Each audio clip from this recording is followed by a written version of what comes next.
बच्चों, आज हम कक्षा 10 विषय गणित अध्याय 1 वास्तविक संख्याओं का भाग 13 अध्ययन करेंगे। इसके पहले हम भाग 12 तक कवर कर चुके हैं। आज हम प्रश्नावली 1.2 का क्वेश्चन नंबर 5 से आगे 5 सॉल्व करेंगे।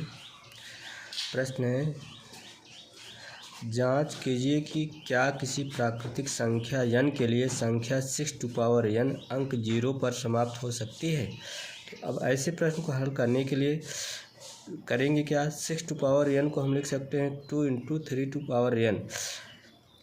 अब 6n के अभाज्य गुणनखंड अर्थात n का मान हम जब रखते जाएंगे 1 2 3 4 रखते जाएंगे तो होगा क्या, जैसे 6 आएगा 12 और 6 × 36 छक्का 216 इस तरह से आएंगे। तो उनका अभाज्य गुणनखंड जब करेंगे तो कभी भी इकाई के स्थान पर 0 या 5 नहीं आएगा।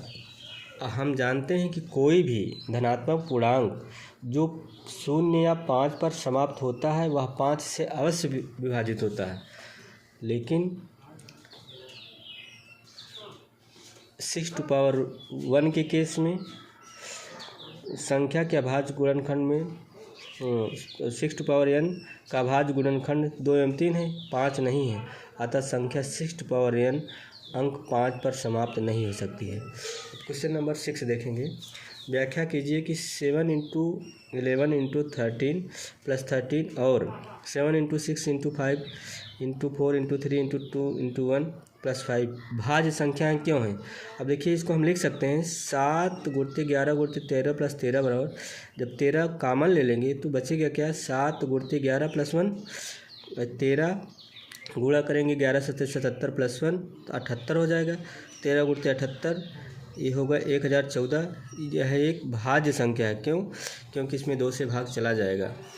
इसी प्रकार यहाँ अगला क्वेश्चन है 7 × 6 × 5 × 4 × 3 × 2 × 1 + 5 बराबर, इसमें से जब 5 कॉमन लेंगे तो बचेगा क्या, 7 × 6 × 4 × 3 × 2 + 1 + 1 × 1 + 1 5 कॉमन है तो 1008 + 1 5 × 1009 हो जाएगा।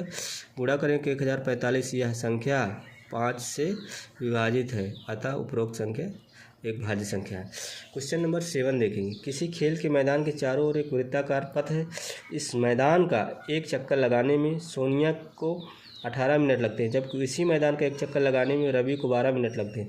मान लीजिए कि वे दोनों एक ही स्थान पर एक ही समय पर चलना प्रारंभ करें कि एक ही दिशा में चलते हैं तो कितने समय बाद वे पुनः प्रारंभिक स्थान पर मिलेंगे।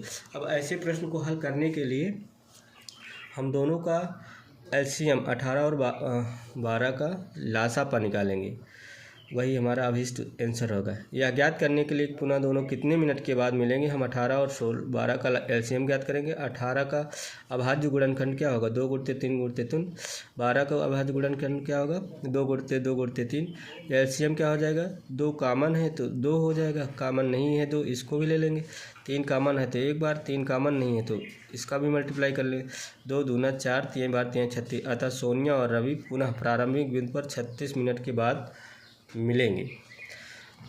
अब इसी के साथ हमारा प्रश्नावली 1.2 समाप्त होता है। अगली प्रश्नावली 1.3 हम अगले भाग में कवर करेंगे। बहुत बहुत धन्यवाद।